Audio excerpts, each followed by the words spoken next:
Gang, what is going on? Welcome to the latest episode of The Game Plan, the fantasy football show for all the fantasy football managers out there. I don't care if it's your first year or you've been playing for decades. This is the show for you. Me, my man Evan Ringler, we're going to give you the edge that you need. We are going to help you win the week. That's what you're here for. You're here to game plan for your fantasy football matchups. I'm the authentic one, Matty Kiwoom, and as I mentioned, I'm joined by the mastermind behind the analytics here at Player Profile, my guy Evan Ringler. Evan, how you doing this week, my friend?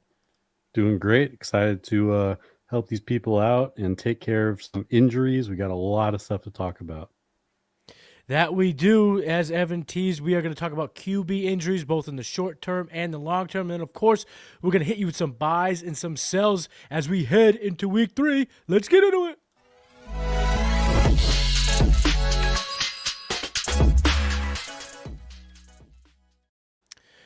QB injuries. Let's just talk about who's hurt first. Let's start there because a lot of fantasy managers are not happy with the health status of their signal caller, whether it be Joe Burrow, who's set to miss the season. Have we gotten word? Is it going to be the season, Evan? There's a chance that he comes back for the last few weeks, but it's minimum 3 months is the reporting. Minimum 3 months. So we are in September. So we're looking at October 18th, or we're looking at November 18th. December 18th would give us a nice little chunk of the fantasy season for him to come back. But man, oh man, oh man, we got to be playoff eligible in our redraft leagues. We have to have a direction in our dynasty leagues. By then, I mean, we're going to be Christmas shopped out. We're all going to be in the holiday season. We're all going to be fat and happy from Thanksgiving and all the holiday food and treats and all that good stuff. But we got to start game planning now, because if we don't win the games from now till then, if he comes back on your fantasy team, he ain't going to do you no good if you're fighting for the 8th place spot. No one gives a rat's patootie about that. We got Jaden Daniels dealing with a wrist injury. Missed practice on Wednesday, or was it limited, Evan? That's a good question. I'm not 100% sure. From what I understand, he's like 50-50 for this week. That's what I keep hearing, 50-50 chance. So again, that's why we're covering both short-term QB injury options and long-term. You can kind of play around, figure out which is going to work for your team, how are you going to get these points on the board while your QB is on the shelf. Justin Fields, after a dynamite week 1, a less than stellar week 2, he's on the shelf. He's already been ruled out with a concussion in week 3. Tyrod Taylor stepping in for him. And is that it? Those are the 3 big ones. Is there any more? Who else? Who am I forgetting? Purdy might play this week. I kind of doubt it. But yeah, he said 2 to 4, right? Yeah, that was the original reporting. JJ McCarthy, of course. Of course, 2 to 4 JJ. weeks. And I looked more into Jaden. It looks like he's not going to practice until Friday at the earliest. So good chance we see Mariota this week. Okay, so Mariota led Washington Commanders football team. Oh boy, but we're going to talk about it. We're going to go through it all. And of course, if you are dealing with those injuries or you just happen to draft Trevor Lawrence late, we got some replacements. We're going to talk a little QB strategy here, navigating the rocky waters that is this injury landscape heading into week 3. So Evan, let's start with short term. Who is going to be your short-term quarterback option for everyone who just desperately needs one? Yeah, like I said, I'm expecting Brock Purdy to miss this week. I don't trust anything that comes out of Kyle Shanahan's mouth. And my short-term option is Mac Jones. He has 2 great matchups coming up with Arizona and Jacksonville. The 49ers have had a bad running game so far this year, 25th in EPA per rush, but 7th in EPA per dropback. And despite all the injuries around the 49ers offense, it's still a pretty strong supporting cast with Christian McCaffrey, Juwan Jennings, Ricky Pearsall. I mean, at this point, it was a joke that we were all telling to each other, in the fantasy world for years, that poor Shanahan just didn't get his guy. I mean, the book came out. This book right over my shoulder. The Why is Everything. They talked about how Mac Jones was the guy. All these years later, he's starting for Kyle Shanahan on the road, 3 tutties, perfect slate, really good game.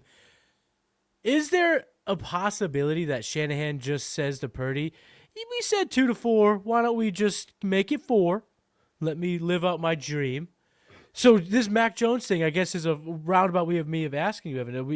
Are we thinking 1 more week, 2 more weeks, Do we get a month of Mac Jones? How long should fantasy managers game plan around having, Mac Jones as their possible short-term replacement? At this point, I'm thinking 1 to 2 weeks. There has been some positive reports on Purdy. I don't necessarily believe the full optimism is actually real, but yeah, he's going to start 1 to 2 more games, in my opinion. And Purdy will be back as soon as he can be. After all, they just gave him a giant contract, so they're not gonna let him sit on the bench. They don't want McCorkle, McCorkle being the guy forever. No, I can't imagine that ever truly being the case for Mac Jones. But again, Mac Jones readily available. Really only was only a waiver wire target in like super flex leagues. So if you're in a 1 QB, he's definitely out there. He's definitely someone worth picking up. Mm-hmm. My short-term QB replacement for all these damn injuries is going to be Bryce Young. Didn't start all that good for young Brycey, as week 1 was kind of a nightmare. But last week in the second half especially, he kind of came on at 29 fantasy points. But the reason why I'm picking him up in terms of the short term, I'm looking at the schedule here. Atlanta at home this week is not the best, kind of middle of the road, but it would shoot out potential in the air, catch-up mode, a potential here for Bryce Young. And for, the pass rush has been way improved these first 2 weeks for Atlanta, something they haven't had in some time. But I will say, not for better or worse, Bryce Young has the 6th highest escape rate on Play Profile. So if the ability to escape the pocket, get open, he's got the 6th highest among qualified quarterbacks. So maybe he could slip out, still complete some passes. But after that, Atlanta, you are looking at a slew of defenses that have been generous so far in this young fantasy season for quarterbacks. New England, Miami, Dallas, anybody? Dallas? The Jets, and then Buffalo, Green Bay gets harder after that. But in the meantime, you're talking about a month plus of games in which Bryce Young should have decent to favorable matchups. And I'm looking at the analytical profile. There are some encouraging things. I know, again, we usually wait for 4 or 5 weeks for this, this information to truly saturate, truly kind of become a little bit more concrete, a little bit more predictable. But we could go with what we have, and what we have are some, positive analytics in terms of Bryce Young throwing the deep ball. 2nd highest deep ball catchable rate. He's been pretty good out of play action this year for the Panthers. And then, again, coming off a game where 3 touchdowns, 1 interception, 328 yards, Bryce Young is a guy that is, maybe going to get hot over these months. I think I like the matchups for him. I like what I saw indoors at, the Cardinals last week. And he's only rostered about 20% of sleeper leagues. So he's readily available out there. So if you need someone in the short term, you need somebody to get in now, I'm going to go with Bryce Young. So we got Bryce Young, Mac Jones, both short-term options. Guy in the chat right now. First and foremost, if you're here, thank you guys so much for hanging out, game planning with me and Evans. But John H. is saying he lost Burrow and JJ. So what are your thoughts on Pittman for Bo Nix? I'm assuming this is 1 QB. Yeah, I think it depends a lot on your roster and who's available on waivers. Are you starting Pittman? If you're not starting him, then sure, trade him away. If you are thinking about flexing him, then that, I don't want to trade him away as much, obviously. But then also who's on waivers. If somebody like Jake Browning or Michael Penix is on waivers, then you probably just don't need to do this because those guys don't project all that differently from Bo Nix on a week-to-week basis. Yeah, you really need to kind of look at the roster, see what's out there, see what's but in a vacuum, let's just say it's a pretty barren free agency. The fact that he is rostering 2 quarterbacks might suggest that there's 2 per team. This is a 12-team league, 24 guys. Maybe there's really not much out there. I think in a vacuum, Pittman for Bo Nix is pretty good value. Considering where you probably drafted Michael Pittman, you probably have comparable, players at this point. Possible you picked up a Franklin, maybe you picked up Wandale a couple weeks. So there's a plenty of different combinations, but I think Evan is kind of making a good point here. You got to make sure what your roster looks like. If you have any form of information, make sure you drop in the chat. We'll help you out too. Edward, Cam Ward will be startable by midseason. Jake Browning is the best replacement option off of waivers. Thank you, Edward, for that. And guys, make sure you're smashing the like button. Make sure you're leaving a comment. Who are some of your favorite QB replacements in the short and long term? Dennis saying, sup to all you amazing and beautiful people. Beautiful people. What up, what up, what up? All right, Evan, let's get to the long term. Let's talk about the guys that can help us over the course of the season, or maybe we could patch it together, a little short-term, a little long-term. I don't know. There's plenty of things that we can do. The possibilities aren't endless, but we got plenty. So who is your long-term injury replacement at quarterback? My guy is Michael Penix, currently 28% owned on ESPN. Didn't check the other platforms. He has an elite supporting cast, Bijan, London, a healthy Kyle Pitts, by the way, Darnell Mooney, and a pretty good offensive line. Right now, the defense of Atlanta ranks first in EPA per play. I don't expect that to continue at all. I personally see them as a below average defense that has just overperformed and had some good matchups. So I think that's going to regress significantly, which will lead to Penix being in more good game scripts for him to pass more and throw the ball downfield more and score more points. That Sunday night game, complete shit show that they just had to dump it off and kick field goals just to win that game. They didn't need to be explosive at all. Going forward, they'll probably need to be more explosive. So Michael Penix Jr., I mean, the supporting cast is undeniable. But looking at it, are you nervous at all about a potential game plan from Zach Robinson in the offense? I mean, last week, because they had the game such in control, I mean, we saw Bijan go nuts. We saw Algier go nuts. And we just saw Michael Penix just have to manage the game and not kind of screw it up. Do we see a lot of those in the future in terms of the course of the season? Or are we just talking about maybe this is a kind of, the exception, not the rule here? Yeah, so they play the Panthers this week. So that's probably going to be another similar game to that Vikings game, if I had to guess. Maybe they score more touchdowns, but those are probably going to go to Bijan and Algier on the ground, or maybe through the air. He has been checking down a lot as well. But after that, they play the Commanders and the Bills. Those should be more explosive games. So it's just kind of matchup dependent, but he's going to play more teams that are better than the Vikings on offense than worse. What I do like about Penix, and when we are trying to talk about long-term replacements, it seems kind of maybe silly even. I don't know if that's the right word, but you could call it that we're talking about where they play. And I do like because we're trying to predict the future that far out, it's damn near impossible. But being able to rely on the fact that Penix does play his games at home in a dome, and then you look at the end of the schedule. Let's say you get to the playoffs. He's at Tampa, should be solid weather, so you're not worried about a complete shit show in weather. At Arizona, home against the LA Rams. I mean, we're talking about indoors or nice weather. Sometimes that does matter. I do like to have that factor into my long-term decisions because it just takes one of the crazier, maybe less predictable aspects of the sport that we play or the game that we play off the table. So I like that for Michael Penix.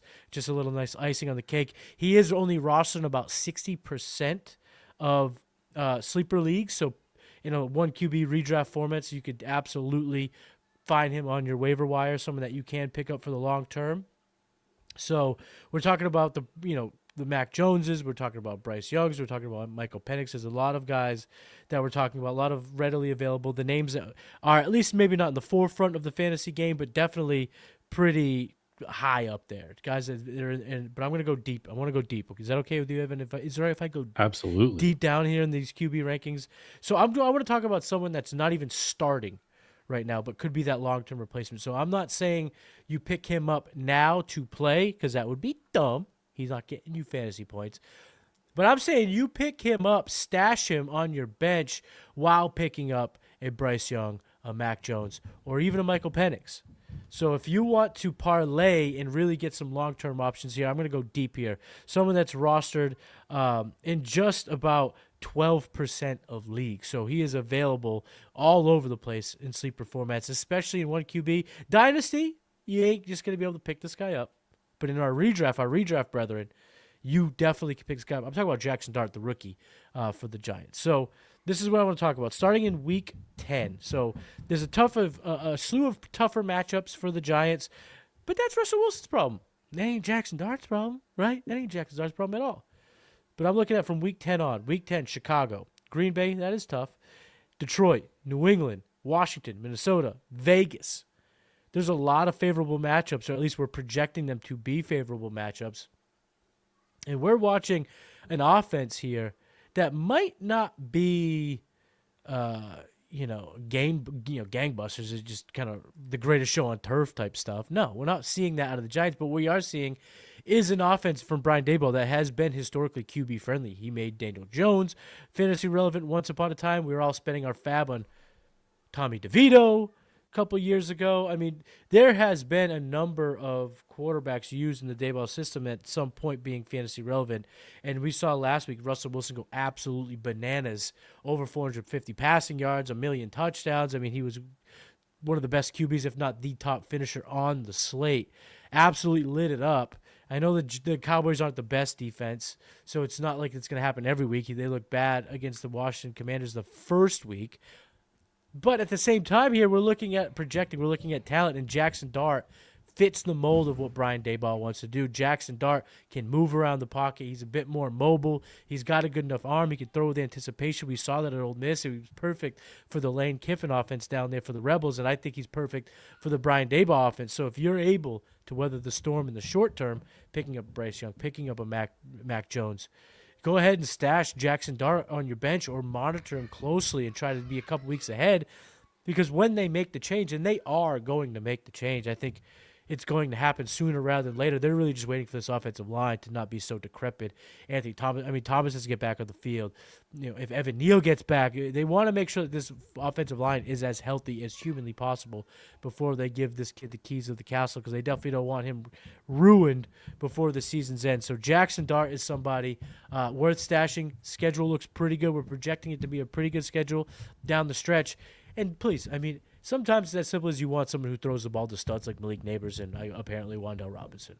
Wan'Dale looked great. They used him down the field. If they got the weapons, got the system, sometimes it doesn't have to be all that hard. So I'm thinking Jaxson Dart's the radar. Evan, anything you want to add on Jaxson Dart before we move on to segment number 2? Yeah, you mentioned the schedule. His last 4 games against the Patriots, Commanders, Vikings, and Raiders. And, the Vikings, that might be a tough matchup, but I really like the other 3. And we know that Dart can scramble around a little bit, so there's some definite late-season upside here. Tommy Cutlet's a fine Paiza. Yeah, you mean.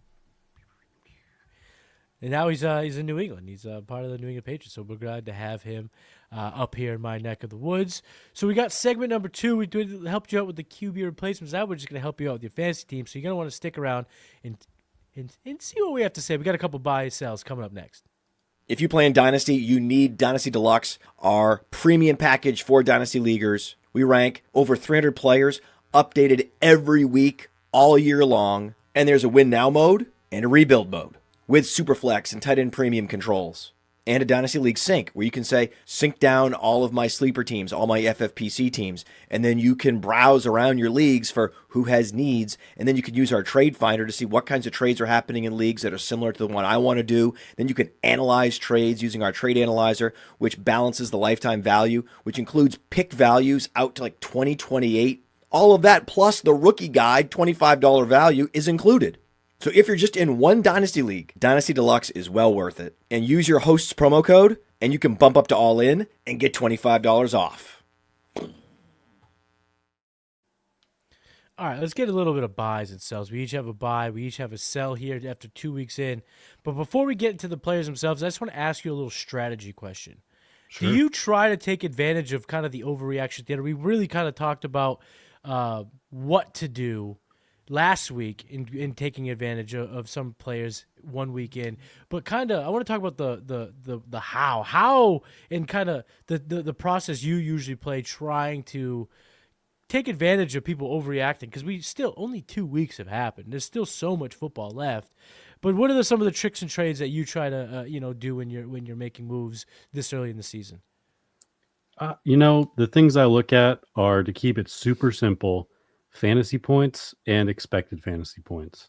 I want to trade away the guys that are outperforming that by a lot and trade for the guys that are underperforming by a lot. And generally, you can get an edge on more casual managers by playing it that way.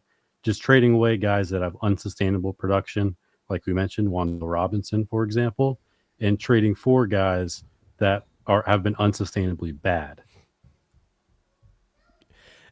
Can I ask you about how do you read fantasy points per game and expected fantasy points per game? Because I've heard it interpreted two different ways. I think both are correct as long as you kind of know what you're doing.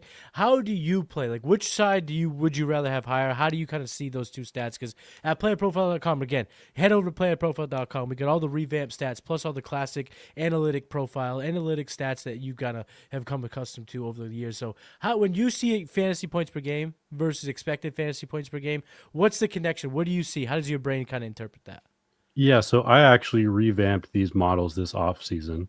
The goal of these expected stats is in the average offense, average player, how would they perform given their usage on a play-by-play basis? And the whole goal is to isolate luck. If you're overperforming or underperforming, we want it to be mostly due to luck.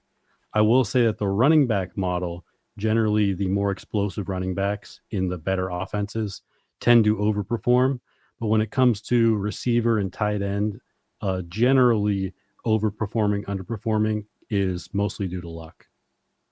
Yeah, because I look at it like when I see a player who averages 10 fantasy points per game, but their expected is 12, that tells me there's potential positive regression or progression, however you want to say it. So I'm chasing that, and then I like to parlay that with some other underlying stats. So just a little behind the scenes here how I do it. And I'm glad you brought this up in terms of trading for it, because this is something you can use if your league mates are not using player profile and you are. You, one, have a leg up. Two, this is what I like to do. So for the running back position, what I do is I look to see the difference. If I see a negative difference, meaning the expected is higher than the actual, my next thing takes me to yards created or yards created per touch. And if that number is high, well, then they're doing everything they can. There's some sort of unluck. There's some sort of bad luck in the mix. And at receiver, I do that, and then I look at yards per route run and unrealized air yards. If the unrealized is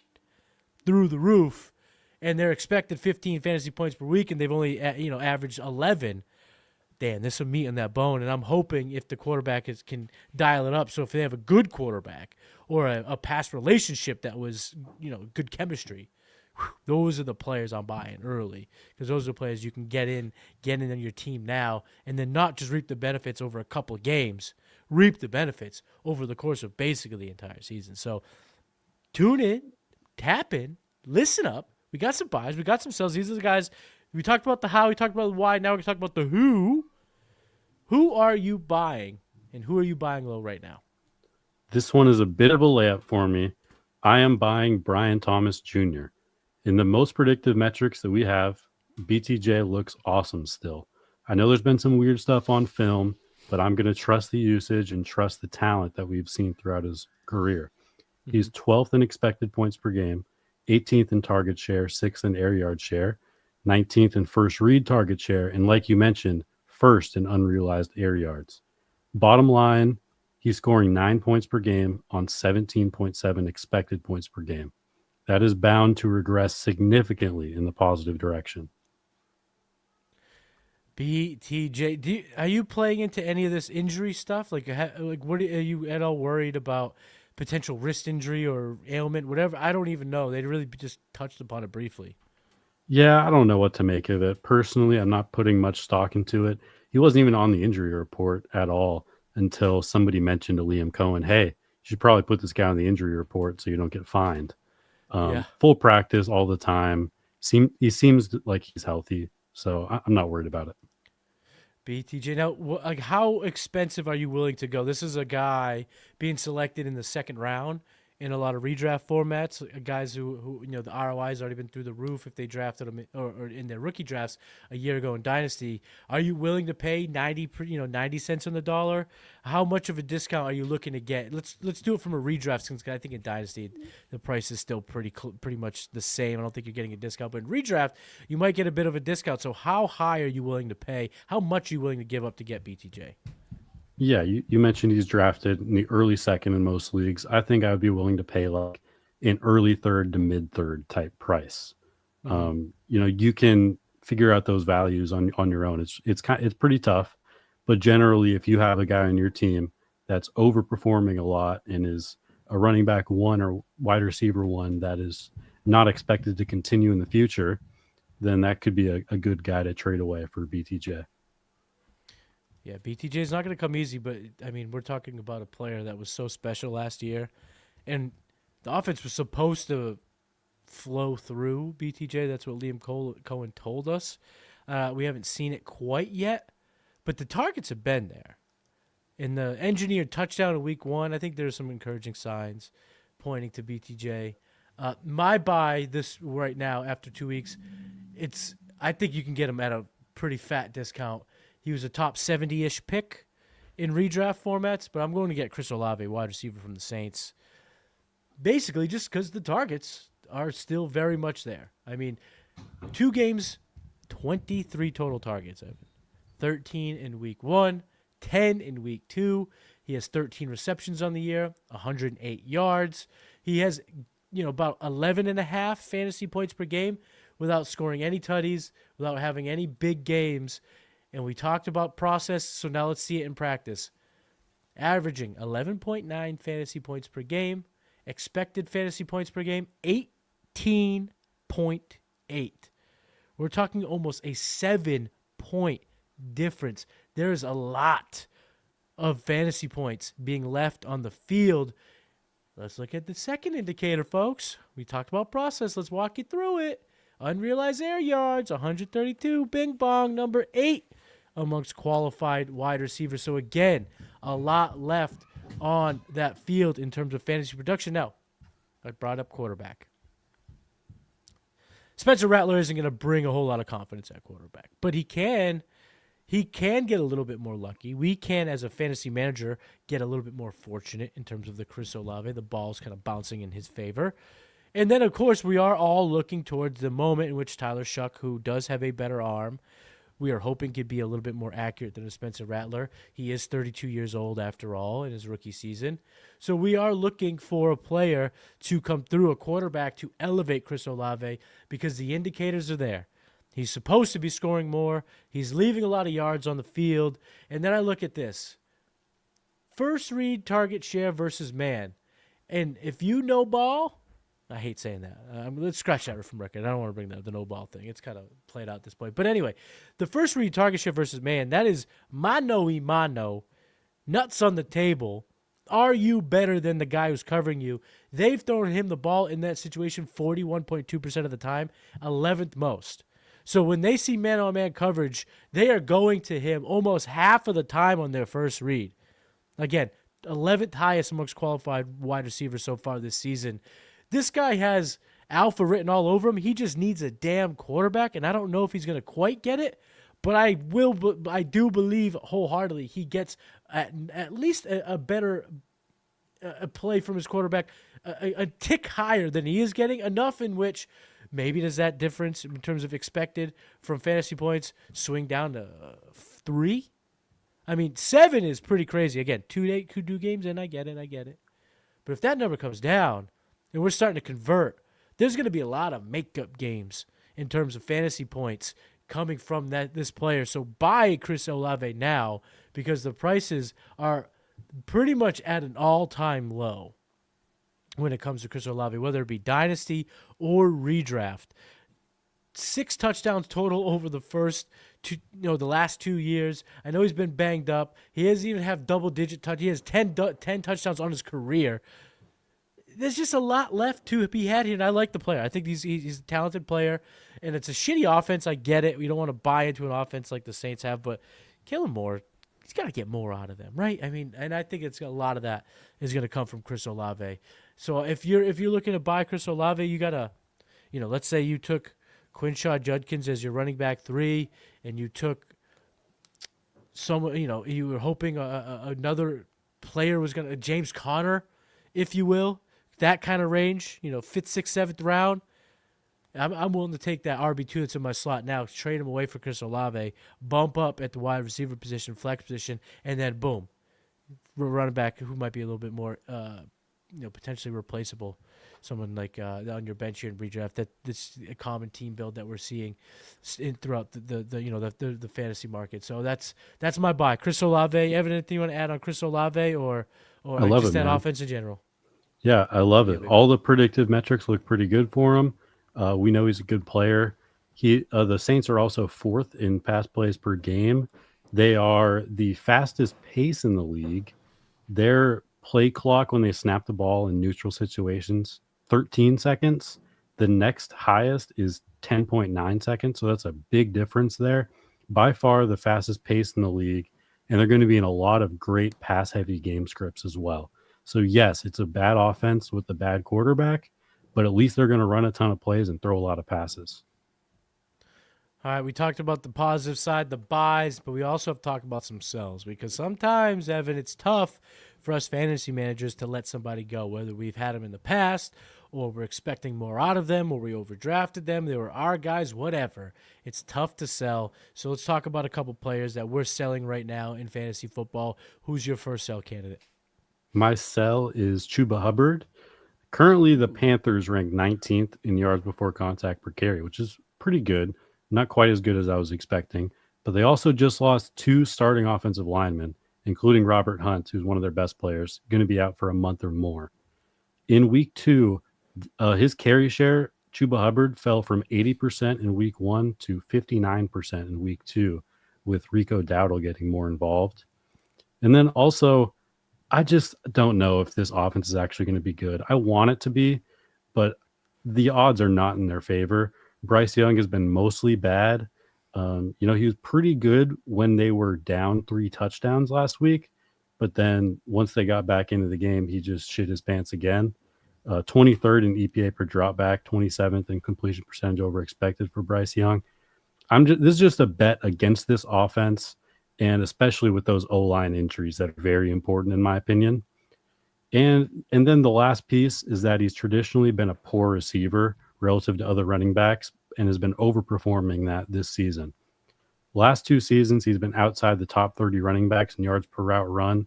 That statistic looks much better this year, and he's also running a lot more routes. I don't expect that to continue. They took Trevor Etienne in the draft, who's a good receiving back. And Rico Dowdle, I think, is a better receiver than Chuba as well. So I'm just projecting that receiving workload to decrease throughout the season. And then at that point, we're looking at a pretty good running back, but in a bad offense and not getting a full workload. Chuba Hubbard. Chuba Hubbard's a good sell candidate because I think you could get quite a bit for him, especially in redraft. Yeah. But if you're going to move a guy like Chuba Hubbard, theoretically – he's your starting running back too. So if you are to move on from a running back, let's do it from a redraft sense because in Dynasty there's a lot more game theory that goes into it. But in redraft, you're moving on from a running back like Chuba Hubbard, someone who's in your starting lineup. Do you need to get a running back in return, like doing a tear down situation? Or are you okay moving on from him, getting a receiver and kind of just backfilling it, figuring it out a different way? I think it totally depends on the roster. If you want to just do a 1-for-1 running back trade, you could probably get Ashton Genty or Breece Hall. I even have Javonte Williams ranked ahead rest of season. I don't know if I would make that trade, but it's close at least. So those are 3 guys that I would explore 1-for-1 at running back. And then there's plenty of receiver options as well. So looking at some of the, fantasy market indicators, it looks like Chuba Hubbard's right inside the top 20 at running back. That's kind of where his value's at.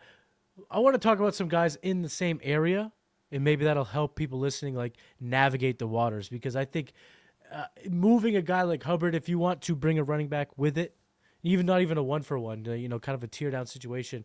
Mm-hmm. Some of these guys in his range now were drafted a whole lot later, so maybe there's a little bit of play. So I want to ask you about, would you rather have Chuba Hubbard, not 1-for-1, but let's call it a tear down. You get a decent starting flex. Let's just say you get Wan'Dale Robinson with it. Would you rather have Wan'Dale and RJ Harvey or Chuba Hubbard? That's a tough one. I think in most redraft leagues, I would sit with Chuba. Generally, the tier ups are a little better in those redraft leagues. Mm-hmm. What about JCM, whose market indicators suggest he's about running back 22 right now? Yep, give me JCM and Okay. the extra player. See, that's why I wanted to bring it up. It's kind of like this range here where, I mean, Chuba was coming off the back-to-back pretty good games. The offense looked as a whole better in week 2. Mm-hmm. This is the time to kind of play on that type of thing for Chuba Hubbard. So I like the call. It is tough sometimes to move on from a Chuba Hubbard. Yeah, I get it. It is sometimes tough because he's been good, and running backs are tough Yeah, to and come by. I think he has sure. a high floor. He's going to be a running back too. There's just a capped ceiling. So I would prefer to get somebody with a little bit more upside. Get a little bit of juice with the squeeze. All right. Selling Chuba Hubbard, I also have a sell candidate that's not really... It's probably going to make some people a little bit nervous here. But maybe, just maybe, now's the time to move on before the floor kind of falls out. Because he also doesn't have his quarterback for 3 months. So I'm selling Tee Higgins right now. He's coming off a game where he scored 15 fantasy points this past week, 8 targets. But without Joe Burrow, and I know historically we've seen Jake Browning feed Tee Higgins. We've seen Jake Browning go Tee Higgins' way. But we saw in the first game, at least, the ball just kept going to Jamar Chase, and it should keep going to Jamar Chase. And the thing for me about Higgins, we drafted him pretty high. I mean, he was a top 25-ish pick. So he's still going to have some value in terms of just the ADP bump. The name value alone is going to carry some weight. So I don't think the injury to Burrow is going to sink his value to where it's complete sunk cost and you're just kind of have to be stuck with him. I think right now we're looking at an opportunity to sell Tee Higgins. I mean, he's still really being projected as a top 15, top 18 wide receiver in all of fantasy football. He's kind of still in the same ranges of our A.J. Browns, Zay Flowers. So he's still being valued according to a lot of market indicators. But then I want to look at the analytical profile. And again, I talked about the process. Let's walk you through it. Expected fantasy points, 8.6. Actual fantasy points per game, 10.5. So he's kind of outkicked his coverage slightly in tune about 2 more points in these first 2 games. Unrealized air yards, 83. Kind of caught everything. When it was thrown to him, and, you know, I know he hasn't had a ton of targets to start the season, but 12 targets, 8 coming last week. You know, we're starting to see kind of a build-up in that round. We're starting to see some of these numbers kind of materialize a little bit stronger. But, you know, the target separation score isn't all that high. The EPA isn't all that high relative to qualified wide receivers. And what else do we know, Evan, about Tee Higgins? What do we know? What do we know with death, taxes, and what when it comes to Tee Higgins every year? I don't know. Injury? Exactly. Injury. Say it with me, people. Injury. It happens every year. And around that time every year, you see a lot of people, let me put Tee Higgins, OTB. Oh, Tee Higgins, OTB. Beat the rush. Do it early. Do it before. You know what? Even if he has a good game, who cares? The value of which you're able to get off of Tee Higgins is still pretty high. I mean, at this point, traded Tee Higgins for Quinshon Judkins and, say, Chris Olave. Oof, absolutely. That's right. Smash. I mean, let's put some of these things together. I mean, I have Olave. I have Olave just ranked ahead of Tee Higgins. I love it. Yeah, but I would say consensus, you know, might be a little bit more up in the air. But let's say, you know, again, someone's trying to sell high. Can you get Trey Benson plus Jameson Williams? I mean, you could really cook with gas with Tee Higgins, and I think a tear-down approach is perfect for this type of player, somebody who is going to have some bumps in the road. And, you know, if your league mate's saying, oh, no Joe Burrow, just go look at what he's done with Jake Browning. Go take a little gander. Because it's been a lot of targets going his way, but I don't know. There's just a lot of things going against Tee Higgins. He got his check, so it's, you know, not saying he's going to not try or anything like that, but, you know, there's not that extra incentive. He's kind of in what he's kind of in it for what he's in it for. And now, I don't know. I'm just seeing a player that I can cash in on. And I sometimes love it, man. you just got to cash in, right? Sometimes you just got to take the profit and say, I'm good. I'm ready to rock and roll. Anything you want to add for the buy and sell market? Any tips, any players that maybe we didn't talk about before we say goodnight, Evan? Yeah, I mean, this Tee Higgins one hurts especially for me. I was just all in on him in draft season, ranked him top 12 among receivers. Now I have him outside the top 24. This is really rough for him. I love the case you made. As far as other buy and sells, I mean, I'm sure we could go on all day. Are there any guys that immediately stand out to you? I thought about selling Wan'Dale Robinson. Sure. But the truth is, the market's not that high on him. Yeah.